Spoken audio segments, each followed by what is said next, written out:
हम हमारे शरीर को बाहर से ही जानते हैं। उसके बारे में कुछ विचार आगे। मोड़ लो मुंह अपना शरीर से और फिर देखो उस महाआकाश की तरफ। वह महाआकाश निकट ही है। एक घड़ा रखा हो जमीन पर, उसे उल्टा रख दे तो घड़ा आकाश की तरफ देखे, पर उसे दिखाई पड़ेगी केवल मिट्टी की देह। आकाश दिखाई नहीं पड़ेगा। घड़े को उल्टा रख दिया जाए जमीन पर, वह आकाश की तरफ देखे, उसे क्या दिखाई पड़ेगा? उसे दिखाई पड़ेगी केवल अपनी ही मिट्टी की परतें, अपनी देह, अपना शरीर। आकाश नहीं दिखाई पड़ेगा। फिर घड़े को हम सीधा रख दे और घड़ा आकाश की तरफ देखे, उसका मुंह आकाश की तरफ हो। अब घड़ा देख पाएगा कि देह में नहीं हूं, और अब घड़ा यह भी देख पाएगा कि जो छोटा सा आकाश मेरे भीतर है, वही का वही बिल्कुल आकाश बाहर है, और हम दोनों के बीच कहीं भी कोई अंतराल नहीं है। हम दोनों अविच्छिन्न है। सतत में ही फैलता चला गया हूं इस आकाश में। सतत यह आकाश ही मुझ तक चला आया है, और बीच में कहीं कोई अवरोध, कहीं कोई सीमा, कहीं भी कोई दीवार नहीं है। ठीक ऐसी ही घटना घटती है जब आप शरीर की तरफ देख रहे होते हो, तो आप उल्टे घड़े की तरह रखे हैं। आपको शरीर दिखाई पड़ता है। जब आप शरीर से मुंह मोड़ते हैं, आप सीधे घड़े की तरह हो गए।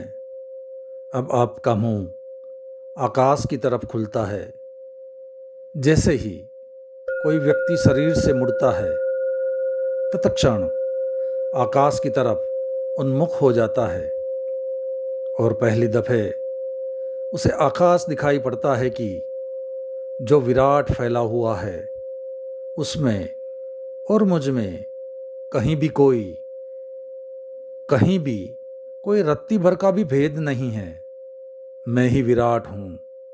अब विराट मुझ तक आ गया है, और जैसे ही दिखाई पड़ता है, तुरंत ही शांति घटित हो जाती है। अब हम सोचेंगे कि अशांति क्या है? क्या है हमारी बेचैनी? हमारी बेचैनी यह है कि हम बहुत बड़े हैं और बहुत छोटे में कैद हैं। हमारी बेचैनी यह है कि जैसे एक बड़े आदमी को एक बच्चे के कपड़े पहना दिए हो, वह हिलडुल भी नहीं सकता हो, और जगह जगह बंध गया हो, और कपड़े भी कपड़े के ना हो, लोहे के हो, तो जो अड़चन मालूम होगी, वही हम सबकी अड़चन है। हमें बड़े बड़े नहीं, विराट और बहुत छोटी देह में कैद है। घर बहुत छोटा है, पर उसमें निवासी बहुत बड़ा है। सब जगह अड़चन मालूम पड़ती है, सब जगह सीमा और सब जगह उपद्रव मालूम पड़ता है। कहाँ से निकलने की कोई जगह नहीं मालूम पड़ती, और कठिनाई बढ़ गई है, क्योंकि जो हमारा कारागृह है, उसे हमने अपना घर समझ लिया है। तो हम उसको सजाने में लगे हैं। हम उसका श्रृंगार कर रहे हैं। हम जगह जगह उसकी सजावट कर रहे हैं। हम कारागृह के भीतर सोने चांदी का इंतजाम कर रहे हैं।